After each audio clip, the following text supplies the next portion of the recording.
채워지는 시간, 충만한 시간이 되게 하여 주실 줄 믿습니다. 하여 주시옵소서. 다 같이 찬송가 284장을 부르시겠습니다. 찬송가 284장입니다.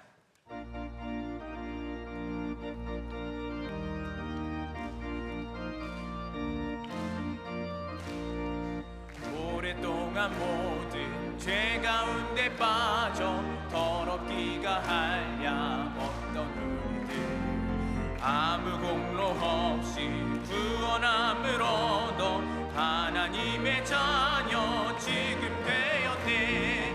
주의 그 사랑 한량없도다.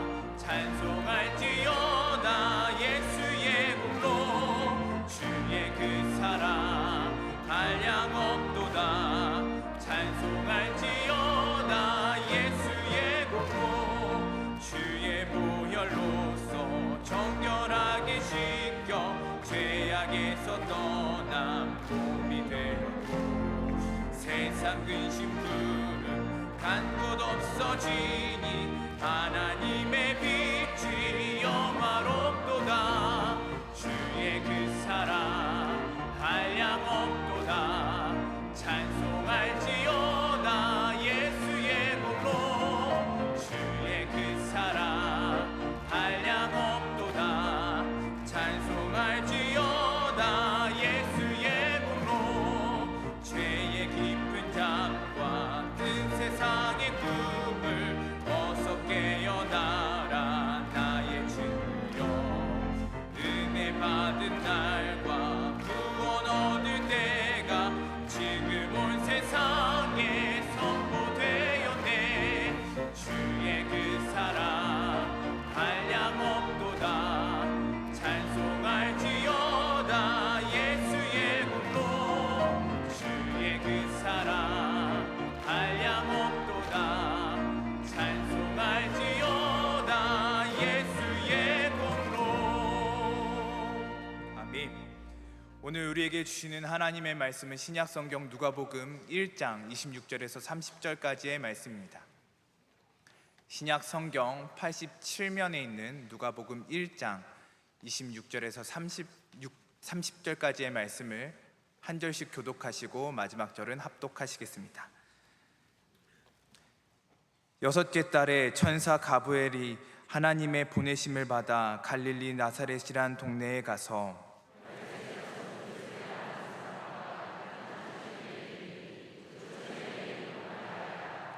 그에게 들어가 이르되 은혜를 받은 자여 평안할지어다. 주께서 너와 함께 하시도다 하니,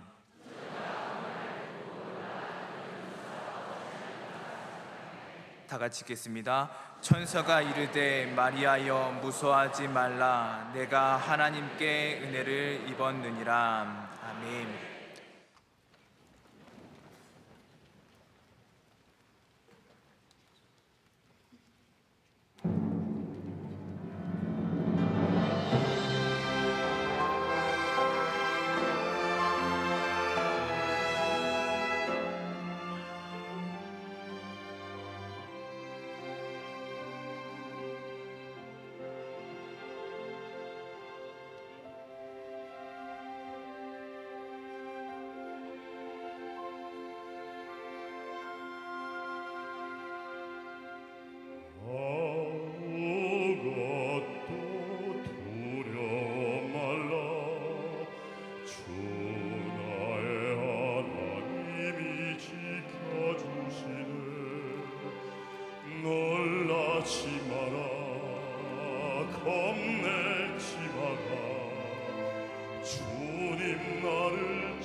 이제 말씀으로 은혜 받는 시간입니다. 담임 목사님께서 은혜를 받은 자여 평안할지어다 제아의 말씀 전해주실 때 큰 은혜의 시간 될 줄 믿습니다.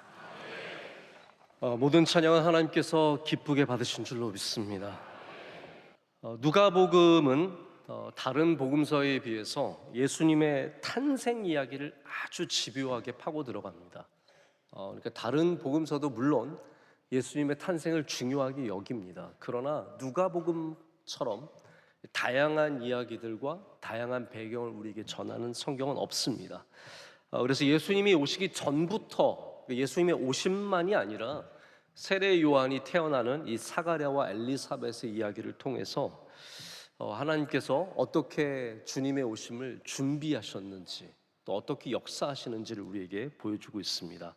우리 지난번까지 사가랴와 엘리사벳의 이야기를 들었다면 오늘은 이제 장면이 바뀝니다. 씬이 바뀌어서 이제는 마리아에게로 6개월 뒤가 지나서 마리아에게로 씬이 바뀌고 여전히 똑같은 가브리엘 천사가 와서 이 마리아에게 예수 그리스도를 너가 낳을 것이다.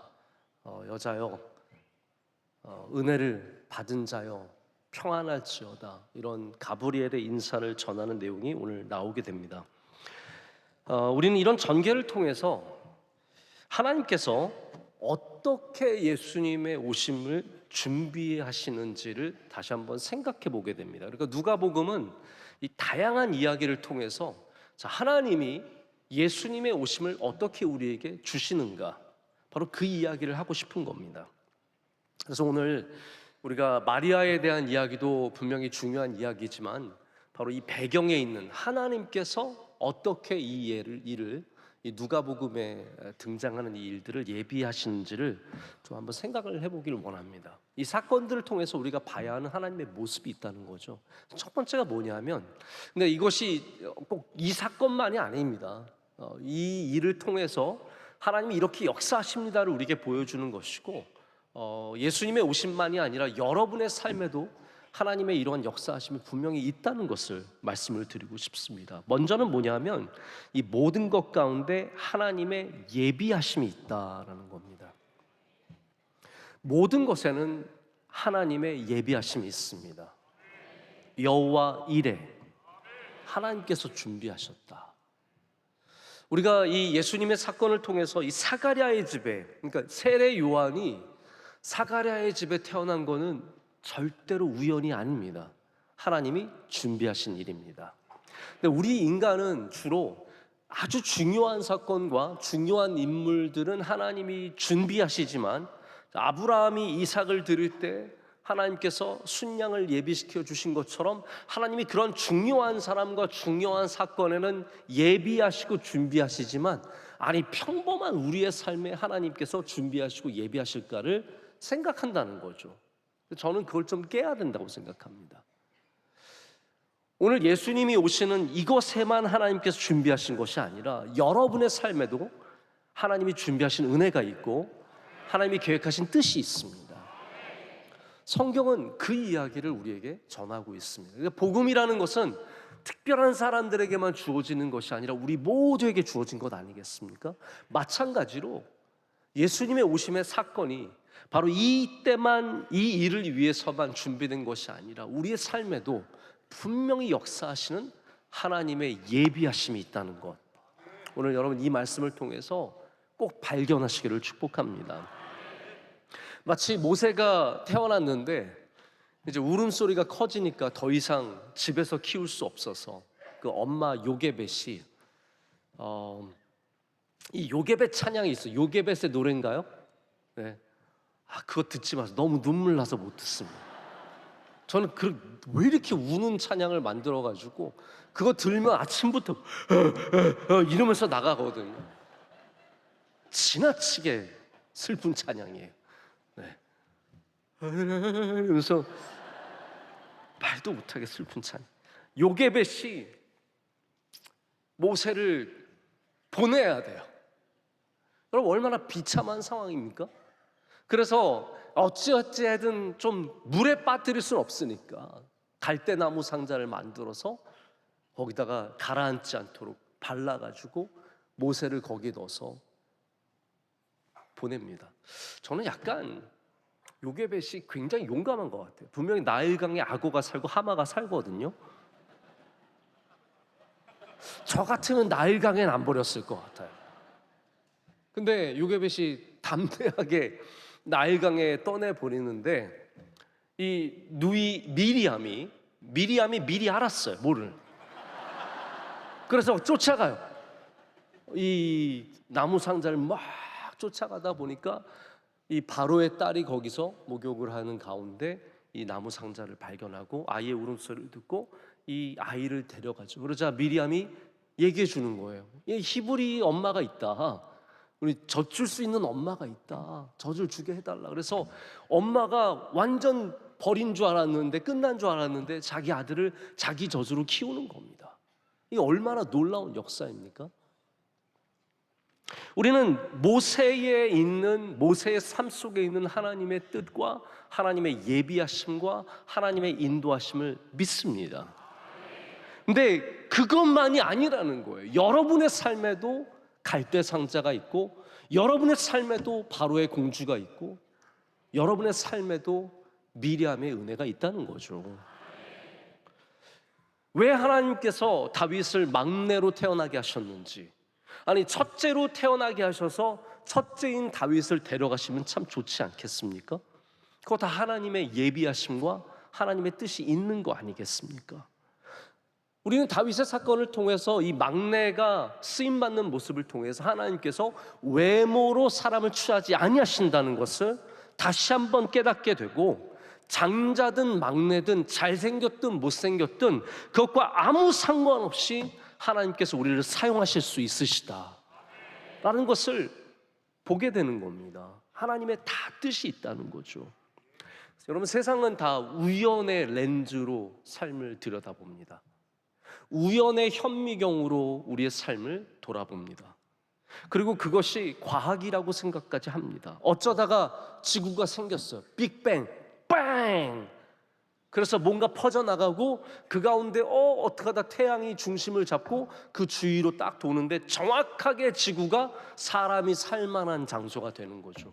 그래서 우연히 물과 전기가 만나서 세포가 생기고 단세포가 생기고 그 단세포가 어떠한 형태의 생명체가 되어서 물로 들어가고 물에서 그 생명체가 자라면서 물고기가 되고 물고기 나 좀 걷고 싶은데 안 되나? 그러다가 보니까 걷게 되고 나는 좀 더 키 좀 크고 싶은데 해서 키가 커지고 덩치가 커지고 다양한 종들이 생기고 거기서 인간이 나오고 이게 이제 우연을 통한 과학 아니겠습니까? 물론 그 우연 안에 여러 가지 법칙들이 있습니다. 다양한 법칙들이 있지만 사실 그 어떤 것도 진화를 통해서 우리의 삶을 설명할 수는 없습니다. 어느 예수님을 믿는 아니죠. 예수님 믿는 게 아니라 제가 볼 땐 그냥 교회를 다니는 과학자예요.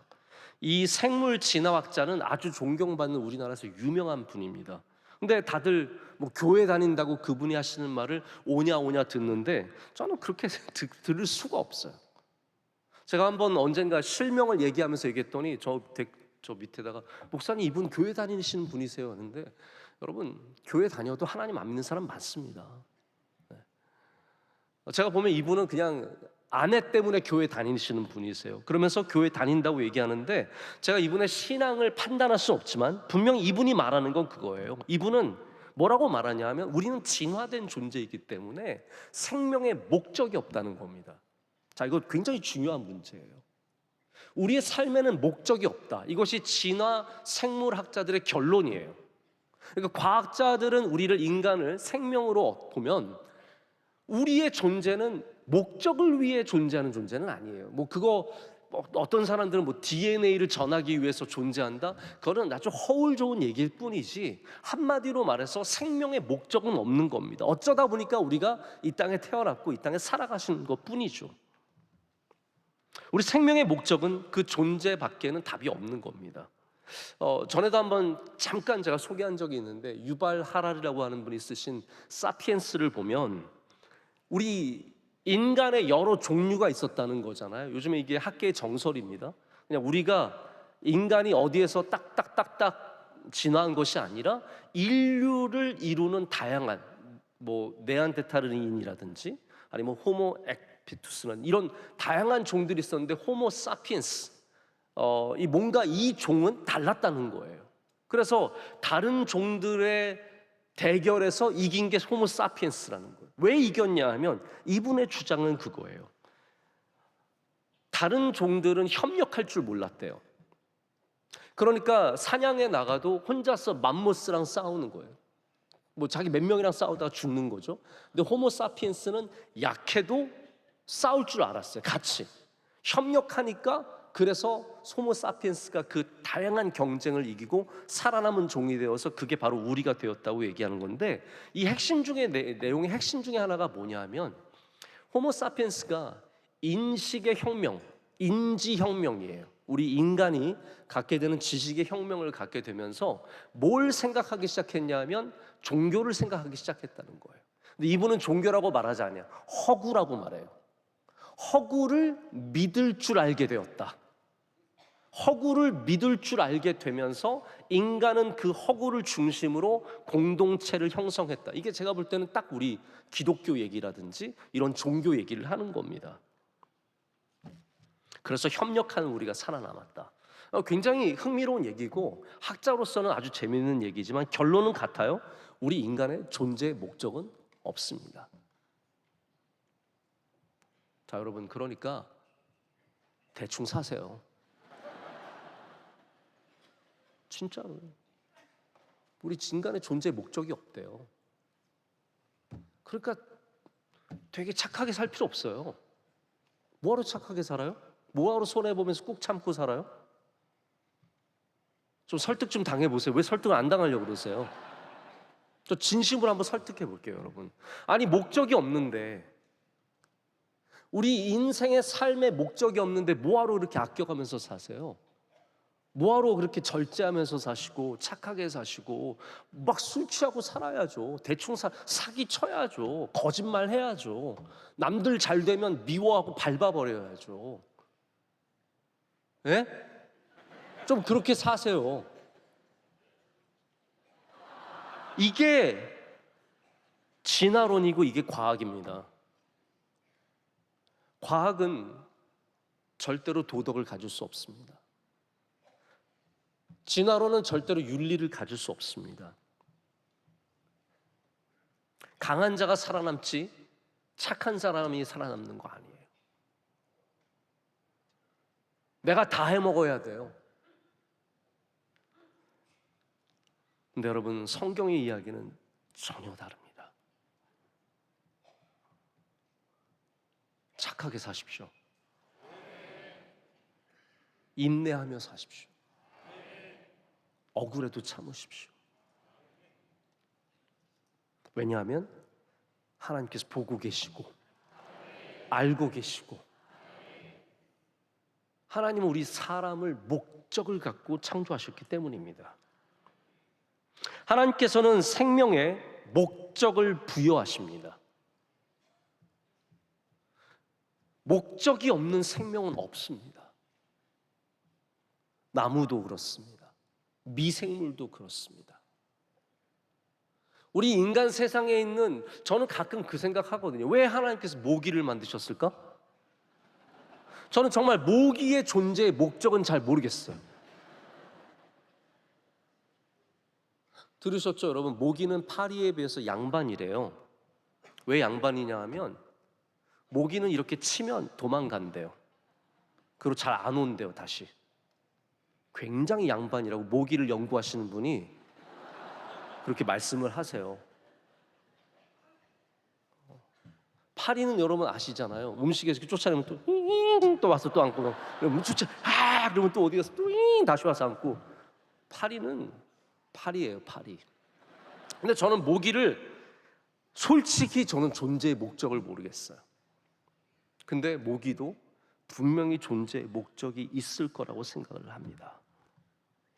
여러분, 다시 말해서 우리 여기에 모인 우리가 몇 명인지는 제가 잘 모르지만 우리 중에 의미 없는 삶은 단 하나도 없습니다.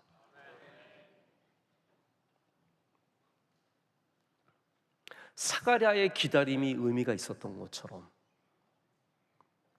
엘리사벳의 기다림이 의미가 있었던 것처럼, 예수님보다 6개월 먼저 태어나는 세례 요한이 의미가 있는 것처럼 우리의 모든 삶은 다 하나님이 갖고 계신 의미가 있습니다. 사가랴가 입을 다문 것도 의미가 있는 것처럼, 엘리사벳이 마리아의 친척이 되어서 마리아를 맞아주는 것이 의미가 있는 것처럼, 모든 이야기 하나하나가 다 의미를 갖고 있습니다. 그래서 오늘 말씀은 예수님의 나심의 이야기지만 동시에 모든 인간이 목적을 갖고 있다는 이야기이기도 합니다.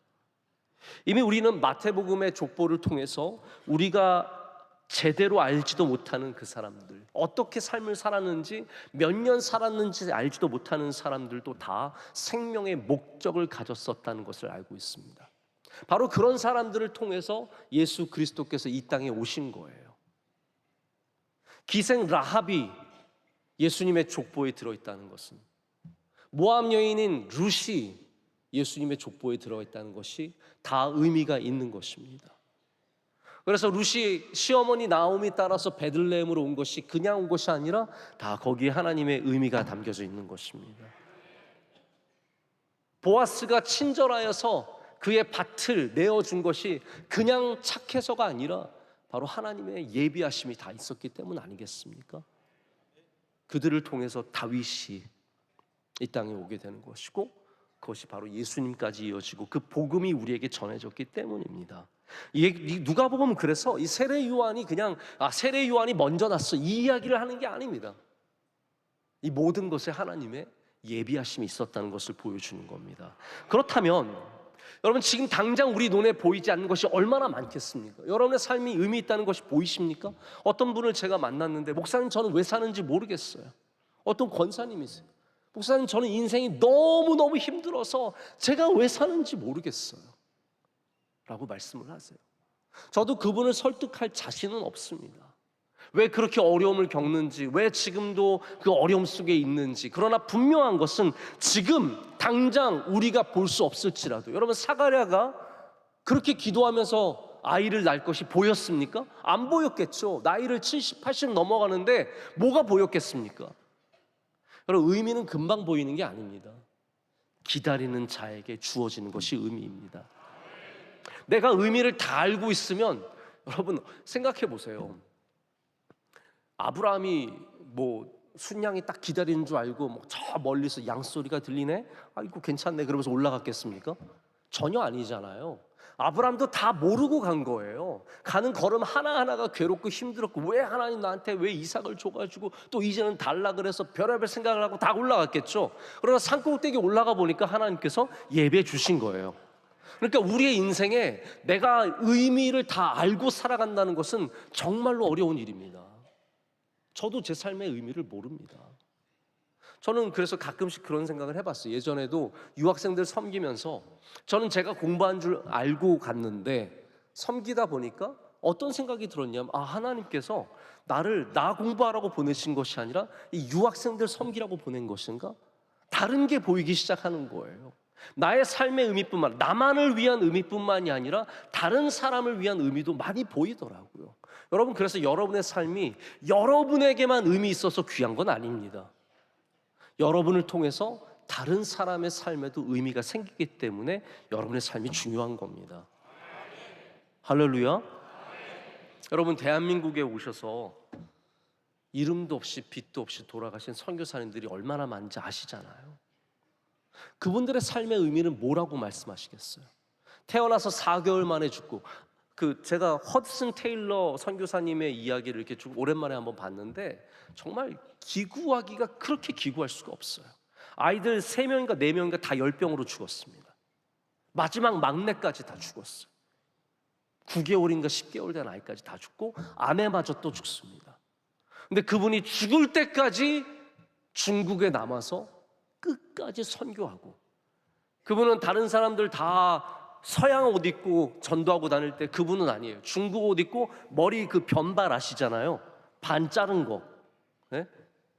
니니나나나나나 그거 변. 네. 그 옷을 그걸 하고 다니시면서 그분이 중국 선교에 얼마나 중요한 역할을 합니까? 여러분, 그 아이들, 그 귀한 생명들, 자신의 삶을 살아가지 못했지만 그들의 삶에도 의미가 있는 겁니다. 의미 없는 삶은 단 하나도 없습니다. 우리가 나의 삶의 의미를 발견하지 못하는 많은 이유 중에 하나가 뭐냐면 걸림돌이 있는데요. 그 이유가 뭐냐면 내가 아무것도 아니라는 거, 내가 별거 아닌 존재라는 거. 근데 여러분, 성경을 보면요, 꼭 별거 아닌 사람들이 하나님께 쓰임받는 겁니다. 내가 별거 아닌 존재라는 것이 다양한 방식으로 성경 안에서 고백되어집니다. 예를 들어서 사가랴와 엘리사벳, 우리가 방금 본 사가랴와 엘리사벳은 우리가 늙고 나이가 많소이다라고 그것을 표현합니다. 그러니까 나는 의미의 존재가 없습니다를 그렇게 표현한 거예요. 나는 늙고 나이가 많소이다. 나는 늙고 우리 아내는 나이가 많고. 그러니까 우리는 의미가 없습니다. 우리는 쓰임받을 수 있는 사람들이 아닙니다. 이렇게 정의해 버리는 거죠. 이 비슷한 문제를 아브람도 경험했습니다. 나의 삶은 의미가 없습니다. 내가 지금 나이가 몇인데 100세에 어떻게 아이를 낳습니까? 사무엘의 어머니 한나도 경험했습니다. 부자 남편을 만나서 착한 남편을 만나가지고 행복하긴 한데 그 빈 구석을 안고 살아가자니 너무 힘든 거예요. 내 삶은 의미가 없습니다.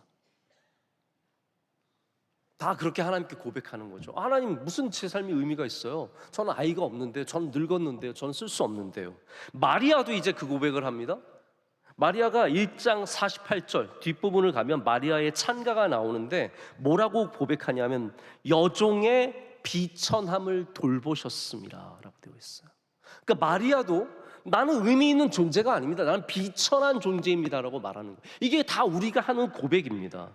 여기 이 비천하다는 단어는 타페이노시스라고 하는 헬라어인데 이거는 뭘 말하냐면 저 부족해요, 저 할 줄 아는 거 별로 없습니다, 저 그냥 못 살아, 이런 게 아니라 이 비천함은 사회적인 신분을 가리키는 말이에요.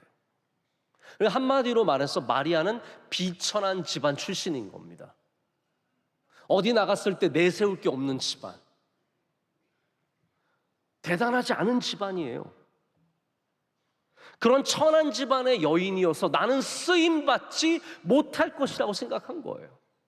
내 삶은 의미가 없습니다. 그런데 하나님께서 이 비천한 여인, 이 별거 아닌 집안의 여인, 이 소녀를 데려다가 예수 그리스도를 낳는 어머니로 삼아주시는 겁니다. 여러분, 비천하십니까?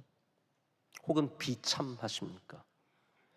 우리의 삶이 바로 그러한 문제로 인해서 의미가 없다고 생각할 때 하나님은 그런 삶에도 의미를 반드시 주십니다.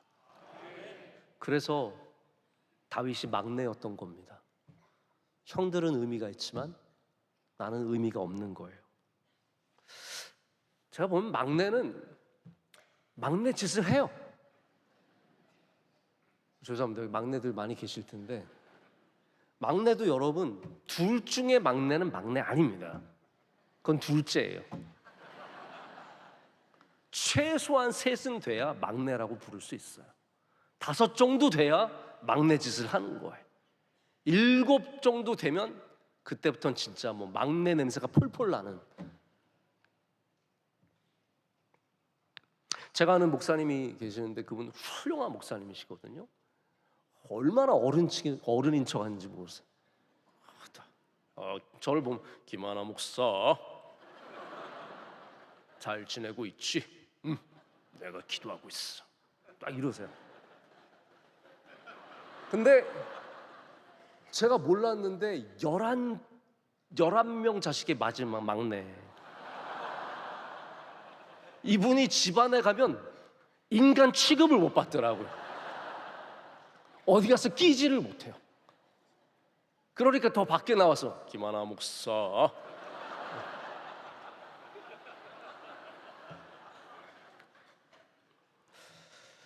하나님은 비참한 우리의 존재를 의미 있게 만들어 주십니다. 누군가 그런 얘기를 써놨는데 제가 굉장히 공감했거든요. 모세를 소개 없이 이렇게 얘기를 해요. 나이는 80이고 살인범 전과가 있고 마지막 직업은 광야에서 양치는 사람이었다. 당신은 이 사람을 사용하겠는가? 제가 이름 없이 이 사람 보니까 이거 못 쓰겠는데? 이 사람을 어디다 데려다 써?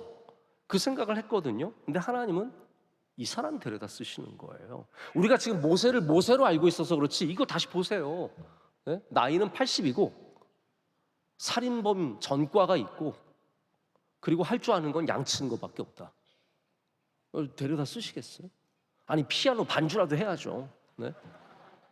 아니면 뭐 청소라도 잘하든지 뭐라도 해야죠. 근데 그게 모세예요. 할렐루야. 가장 비천해 보이고 가장 비참해 보이지만 하나님은 반드시 그 삶에 의미를 주시는 겁니다. 아브라함 링컨은 미국의 가장 뛰어난 대통령이었습니다. 진짜 아브라함 링컨이 그리워요. 미국 대통령은 이런 격이 있어야 돼요. 이런 신앙이 있어야 되고 이런 게 있어야 되죠. 우리나라 대통령도 마찬가지지만 이게 다 격이 있어야 돼요. 아브라함 링컨은 어떤 실적과 업적을 넘어서서 우리가 뭐 남북 전쟁 이런 문제만이 아니라 실제로 대통령은 여러분 반드시 자신의 신념과 철학을 보여줘야 합니다. 그러니까 나라만 운영을 잘하는 그런 CEO를 우리가 바라는 건 아니에요. 최소한 대통령이라면 철학과 신념이 있어야 돼요. 근데 이 아브라함 링컨 대통령은 바로 그런 사람이었어요. 제가 뭐 이분에 대해서 얘기하려면 한도 끝도 없는데 이분이 통나무집에서 태어난 사람입니다. 우리가 뭐 통나무집 그래도 우린 통나무집 운치 있잖아요. 통나무집 우린 별장이잖아요. 괜찮은 데서 태어났네? 아니에요. 통나무집이 우리로 말하자면 초가집이에요. 초가집에서 태어난 못 살아도 이렇게 못 살 수 없는 진짜 엄청 가난한 사람. 그래서 학교도 제대로 못 갔어요. 정규 교육을 못 받았어요. 혼자서 독학으로 법학 공부해서 변호사 된 사람입니다. 이런 비천하니까 사람들이 맨날 후보로 나오면은 놀리고 맨날 사람들이 우리 결투나 하자 그러고 비참했던 인생입니다. 그러나 하나님께서 아브라함 링컨을 미국에서 가장 어려운 때, 미국 남과 북이 형제와 형제가 서로 총뿌리를 들이밀 때 하나님께서 아브라함 링컨을 사용해 주시는 겁니다. 링컨 아니었으면 미국은 어떻게 됐을지 모릅니다. 도덕적으로 어떻게 됐을지 몰라요. 그때 노예 해방을 이루지 않았다면, 노예 해방은 절대로 경제적인 이유로 생긴 게 아닙니다. 처음에는 여러 가지 경제적인 이유가 있었지만 아브라함 링컨이 노예 해방을 선포할 때는 어떠한 배경이었냐면 이건 하나님이 주신 사명이라고 생각해서 한 겁니다. 하나님께서 내게 주신 사명이다. 그러니까 아브라함 링컨도 자기 삶의 목적을 찾은 거예요. 왜냐하면 자기 아들이 정말 사랑하는 막내 아들이 남북전쟁 중에 열병으로 죽습니다. 대통령 아들이어도 살지 못해요. 그래서 이 아들을 장례식에 장로교 목사님이 오셔서 이 잠깐 살고 가는 이 아이도 삶의 목적을 이루고 갔습니다 라고 하는 거기에 굉장히 도전을 받아요. 그래서 이 전쟁에도 목적이 있다. 그럼 이 전쟁의 목적이 무엇이냐? 노예를 해방하는 것이다 해서 바로 다음날 노예 해방 선포하는 거예요. 물론 역사적으로 바로 다음날은 아니지만 이게 그렇게 이어져 가는 겁니다. 아브라함 링컨의 연설을 들어보면 완전히 차원이 다릅니다. 여러분, 국민을 위한, 국민에 의한, 이거 누가 말한 거예요? 답을 이미 줬잖아요. 지금 아브라함 링컨이 게티스버그 전쟁, 바로 그 비참한 전쟁터에서 얘기한 거 아닙니까? 이거를 기차를 타고 가면서 준비를 해서 딱 1분 30초밖에 안 되는 연설이지만 민주주의의 토대를 쌓은 연설이 바로 이 아브라함 링컨의 연설입니다. 두 번째 대통령으로 당선되고 나서 취임사를 하는데 그 취임사가 어마어마했습니다. 여러분, 대통령은 이래야 돼요. 적을 다 감싸 안습니다. 우리의 적은 없다는 거예요. Malice toward none.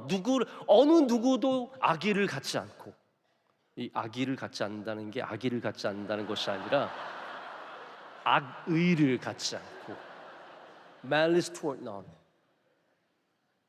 여러분, 지금 젊은 사람들이 몇십만 명이 죽는 비참한 전쟁의 끝에 싹 다 없애야죠. 남쪽 사람들 다 벌레서 다 감옥에 집어넣고 해야 되잖아요. 아니에요. 아브라함 링컨은 누구에게도 악의를 품지 말고 이 나라가 하나가 되어서 다시 가야 한다. 품어주고 용서해주고 다시 하나가 되기 위해서 노력했고, 그게 이 초가집, 완전 산골 초가집에서 태어난 사람이 하는 일입니다. 하나님은 비천한 사람에게도 의미를 주시고 목적을 갖고 계십니다. 여러분, 이렇게 생각할 수 있어요. 목사님, 저는 그래도 아브라함 링컨 됐잖아요. 저는 돈도 없고 직업도 없고 아이들도 힘들고. 아닙니다. 여러분, 자꾸 상황으로 하나님의 뜻을 판단하지 마시고 우리가 어떤 상황에 있든 어떤 처지에 있든 반드시 여러분 삶 가운데 하나님의 목적과 뜻이 있는 것을 믿으시길 축복합니다. 제가 어제 젊은 청년 기업인을 한번 만났어요. 우리 교인은 아니고 이제 에티오피아 선교와 관련돼서 이렇게 잠시 만났는데, 이 친구가 아주 유명한 기업의 그 회장님 아들이에요. 근데 뭐 얘기하다 보니까 이 친구 에티오피아에서 5년을 선교를 했대요. 그렇게 부잣집에 다 갖춘 집인데 대학을 졸업하고 나서 에티오피아에 가서 5년을 있었대요. 그래서 제가 2018년도에 에티오피아 가서 우리 첫 번째 MMC 졸업식 갔을 때 그때 우리 교회 나오고 있었대. 에티오피아 우리 교회를. 그때 목사님, 저 목사님 설교 말씀 듣고 은혜 많이 받았습니다. 뭐 진짜 받았는지 안 받는지 모르겠지만 그때 이미 저를 만났던 거예요. 저 그래서 또 한 번 생각을 해봤어요. 여러분, 우리가 의미 없이 아무 생각 없이 지나가는 자리에 하나님의 의미가 묻어 있습니다. 다 연결시켜 주시고 만나게 하시고 그것을 통해서 우리와 함께 하시고 역사하시고 이런 일들이 얼마나 많은지 모릅니다. 그래서 여러분, 특별한 장소에서만 하나님의 뜻이 있다고 생각하시면 안 돼요. 막 중요한 사람 만나러 나갈 때 어머, 하나님의 뜻이 여기 있나 봐 이러면서 나가지 마세요. 네. 비천한 사람을 만나러 나갈 때도 하나님의 뜻이 있을 수 있는 겁니다. 여러분이 그냥 지나가는 길에도 하나님의 목적과 뜻이 있을 수 있다는 거예요. 하나님은 뜻을 갖고 계신 분이시고 그 뜻을 이루시는 줄로 믿습니다. 자, 두 번째는 이렇게 길지 않으니까 너무 걱정하지 않으셔도 됩니다. 하나님은 기다림을 통해서 일하십니다. 아멘. 자, 우리가 이 모든 예수 그리스도의 오심의 사건을 통해서 발견하는 중요한 단어 하나가 기다림이에요. 이스라엘은 하나님을 기다리고 있었습니다. 말라기 이후에 실질적인 하나님의 말씀이 끊겨 있었습니다. 그들은 하나님을 기다렸습니다. 사가랴는 하나님의 은혜를 기다렸습니다. 엘리사벳은 하나님의 은혜를 기다렸습니다. 마리아도 천사 가브리엘을 만나고 나서는 예수님의 오심을 그 뱃속에 갖고 기다렸습니다. 시므온의 이야기가 나오죠. 2장에 가면 시므온과 안나의 이야기가 나옵니다. 아시죠? 네. 시므온은 성경에서 뭐라고 쓰고 있냐면 2장 25절을 보면 시므온을 가리켜 이렇게 말합니다. 이스라엘의 위로를 기다리는 자라. 할렐루야. 이스라엘의 위로가 뭡니까? 하나님의 구원의 소식 기다리는 사람이 있었어요. 여기 시므온입니다. 안나는 일찍 과부가 되었지만 84세가 되도록 성전을 떠나지 아니하고 주야로 금식하며 기도함으로 섬겼다라고 말하고 있습니다. 왜 그렇습니까? 예수님의 오심을 기다리고 있었기 때문입니다. 여러분, 성경의 이야기는 분명합니다. 기다리는 자에게 복이 있습니다. 기다리는 자는 주님의 은혜를 만나게 됩니다. 하나님께서 하나님의 뜻을 이루실 때 반드시 기다림을 사용하십니다. 제가 몇 년 전에 여러분께 한번 소개한 적이 있는 책인데, 제가 미국 목사님께 소개를 받은 책이에요. 책 제목이 뭐냐면 인내의 누룩이에요. Patient Ferment. 인내의 누룩은 어떤 의미냐면, 우리라고 하는 빵이, 우리라고 하는 인생이 부풀어 올라서 빵이 되려면 반드시 인내라는 작은 누룩이 들어가야 된다는 겁니다.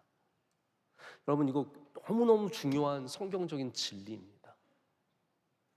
금방 그냥 빵이 되는 게 아니라 기다림을 통해서 빵이 되는 겁니다. 제가 피자 좋아한다고 한번 말씀드린 적이 있는데, 제가 피자를 너무너무 만들고 싶은데 만들지 못하는 이유가 있어요. 저는 그거 딱 밀가루 사가지고 물에다가 기어가지고 그다음에 딱 해가지고 누룩 넣고 딱 너무너무 하고 싶어요. 그러면 이렇게 나중에 얘가 이렇게 다 보풀어 올라요. 그러면 그걸 다시 한 번 또 발효를 해야 돼. 2차 발효를. 네? 듣기 싫으시겠지만 들으세요 그냥. 네. 2차 발효를 다시 해가지고 이것도 냉장고에 넣고 기다려야 돼요. 그냥 밖에 놓으면 안 돼요. 왜냐하면 저온으로 숙성시켜야. 그래서 저온 숙성이 왜 적혀 있어요? 맛있어서 저온 숙성이라고 적혀 있는 거예요. 저온으로 숙성을 해야 이게 안에서 누룩이 쫙 해가지고 보풀어 오르면 그걸 가지고 이제 가서 그걸로 이제 피자 도우를 만들어서 그걸로 나폴리탄 피자를 만들어 먹으면 진짜 제가 왜 이걸 못하냐? 시간이 없어요. 이걸 기다릴 시간이 없어요. 얘를 만들어 놓고 넣고 갔다가 또 다시 나와서 2차 발효를 하는 이런 시간이 없어요. 그러니까 그냥 사 먹어야 되는 거예요. 그럼 빵은 기다릴 줄 알아야 됩니다. 우리 인생은 반드시 기다릴 줄 알아야 합니다. 성급하면 안 됩니다. 성급하면 이스마엘이라 그러잖아요. 급하면 이스마엘 되는 거고 기다리면 이삭 되는 거라고. 그래서 초대교회에 새신자를 맞아서 새신자를 훈련시키는 프로그램이 있었는데, 그때도 이제 다 커리큘럼이 있는 겁니다. 우리 교회도 새신자가 오면은 5주 동안 6주 동안 받는 프로그램이 있어요. 한 주에 하나씩 공부를 합니다. 뭐 초대교회는 아마 훨씬 더 했겠죠. 우리는 기존 신자들도 많으니까. 그러나 완전 생판 모르는 사람들이 와서 교회에 와서 처음으로 내가 예수님 믿고 구원받기 위해서 새신자의 교육을 받을 때 가장 중요한 커리큘럼이 뭐였냐면 인내라는 거예요. 여러분, 저는 이게 의미하는 바가 굉장히 크다고 생각합니다. 왜냐하면 우린 자꾸 뭔가 신학을 가르치려고 그래요. 예수님이 누구신가? 성령님이 누구신가? 근데 가만히 생각해 보면 여러분, 그건 다 알게 돼요. 진짜 우리가 배워야 되는 것은 인내, 이런 거예요. 교회 오면 세상에서 듣지 못하는, 누가 대학교 수업에 인내라는 수업이 있겠어요? 그러나 교회에서는 가장 중요하고 가장 기본적인 101번 수업이 뭐예요? 교양 101번, 인내. 할렐루야. 우리가 가장 먼저 배워야 하고 가장 정확하게 알아야 되는 것이 바로 인내라는 겁니다. 여러분, 수업이라는 게 대학교에서 101번 했다 201번, 301번, 401번 높아지는데 그 모든 301번, 401번은 101번 없이는 들을 수가 없어요. 그러니까 인내라는 토양 위에 쌓여져야 뭔가가 된다라는 말입니다. 여러분이 무슨 신앙을 갖고 계시든 그 신앙이 인내 위에 쌓여야 그것이 떡이 되고 빵이 될 수 있다는 말입니다. 이게 오늘 누가복음이 우리에게 전해주는 이야기입니다. 다 기다린 사람들의 이야기입니다. 말씀을 맺습니다. 인내는 사람을 특별하게 만듭니다. 공부를 해도 사람이 달라집니다. 공부를 안 한 거랑 한 거랑은 다릅니다. 사람이 먹는 것만 특별한 걸 한번 먹어봐도 달라집니다. 그래서 제가 아는 셰프가 있는데 이분은 아이들에게, 특별히 고아들에게 파인 다이닝을 경험하게 해요. 저는 그분 참 훌륭한 분이라고 생각해요. 샘 킴이라고 아세요? 샘 킴? 네. 그분 굉장히 좋은 크리스천인데 아이들에게 파인 다이닝을 경험하게 해요. 왜냐하면 얘네들은 그런 걸 포크 들고 나이프 들고 먹어본 적이 없어요. 그러니까 뭔가 두려운 거, 이게 앞에 딱 있으면 두려운 거예요. 이걸 경험하게 해서 아이들에게 자신감을 주는 거예요.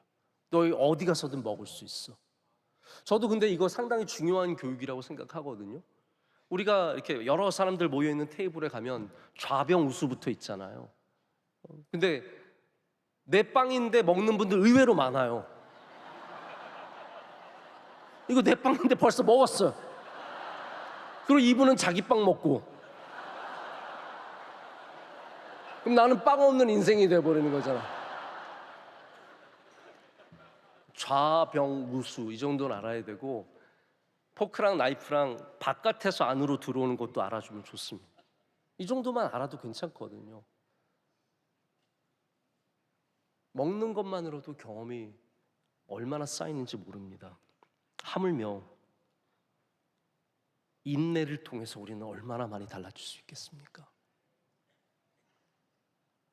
마리아가, 이 어린 소녀가 천사 가브리엘을 만나고 인류 전체를 구원하는 우리 주 예수 그리스도 하나님의 아들을 품었어요. 그리고 오늘 가브리엘은 그것을 은혜를 받은 자여 평안할지어다 주께서 너와 함께 하신도다, 이 어마어마한 경험을 하고 마리아는 예수 그리스도를 품에 안고 기다렸습니다. 여러분, 마리아는 그냥 엄마만 된 게 아닙니다. 다른 사람이 되어버리는 거죠. 인내는 우리를 온전하게 합니다. 특별한 캐릭터가 형성이 됩니다. 인내를 경험한 사람들은 향기가 다릅니다. 뭔가 다른 냄새가 납니다. 고난과 인내와 시련을 겪은 사람들은 눈빛이 달라집니다. 저도 가끔씩 우리 교인들 가운데 어려움을 겪고 질병을 겪고 수술하시고 또 아팠다가 힘들었다가 실패했다가 진짜 감옥에 갔다가 별의별 일을 겪고 다시 여기 오실 때가 있어요. 다 나아서 오시고 이렇게 해서 오셔서 딱 보면은 달라요. 그 고난과 아픔과 긴 시간을 인내하고 오신 분들의 눈빛과 향기가 다르다는 것을 많이 느낍니다. 여러분의 향기가 그렇게 아름다워지시길 축복합니다. 하나님은 인내를 통해서 역사하시고 기다리는 자에게 반드시 은혜를 주십니다. 오늘도 주님을 바라보시고 기다리십시오. 그럼 하나님께서 기다리는 여러분에게 우리가 알지 못하는 풍성한 은혜 반드시 주실 줄로 믿습니다. 우리 함께 찬양하겠습니다. 제가 원래 오늘 찬양하려던 곡을 우리 찬양대가 이미 불렀어요. 그래서 여러분이 더 잘 부르실 수 있을 거라고 생각합니다. 아무것도 두려워 말라 함께 찬양하겠습니다.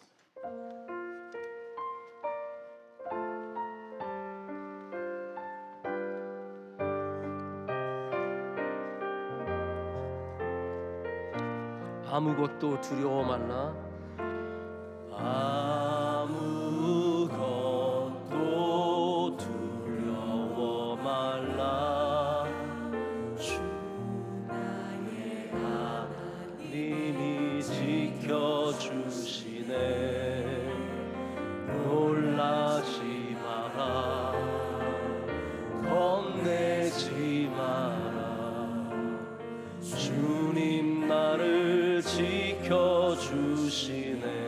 아무것도 두려워 말라. 아무것도 두려워 말라. 주 나의 하나님이 지켜주시네.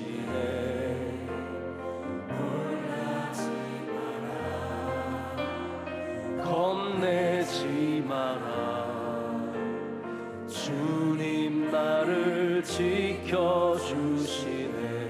내 맘이 힘에 겨워, 내 맘이 힘에 겨워 지칠지라도 주님 나를 지켜주시네. 세상의 험한 풍파, 세상의 험한 풍파 몰아칠 때도 주님 나를 지켜주시네. 주님은 나의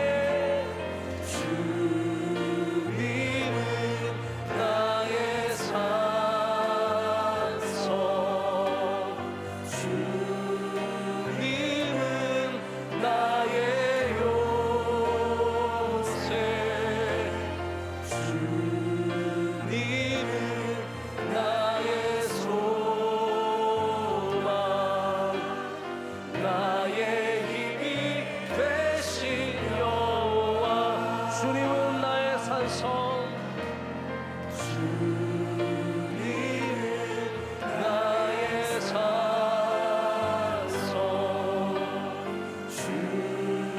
주님은 나의 요새,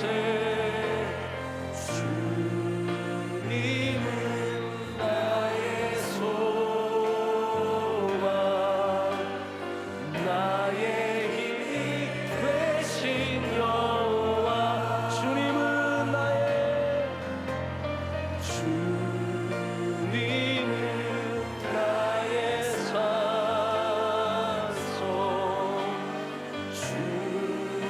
주님은 나의 요새, 주님은 나의 소망, 나의 힘이 되신. 우리 마지막으로 한 번만 더 하겠습니다.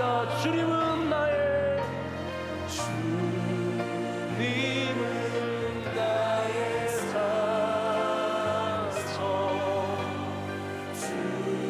주님은 나의 요새, 주님은 나의 소망, 나의 힘이 되신 여호와. 이제는 우리 주 예수 그리스도의 크신 은혜와 하나님 아버지의 영원하신 사랑과 성령님의 크게 역사하시고 임재하심이 오늘 주님의 말씀을 듣고 우리의 삶을 사용하시고 목적을 이루시는 하나님을 바라보며 나아가는 모든 사랑하시는 성도들에게 이제로부터 영원토록 함께 하시기를 간절히 축원하옵나이다. 아멘.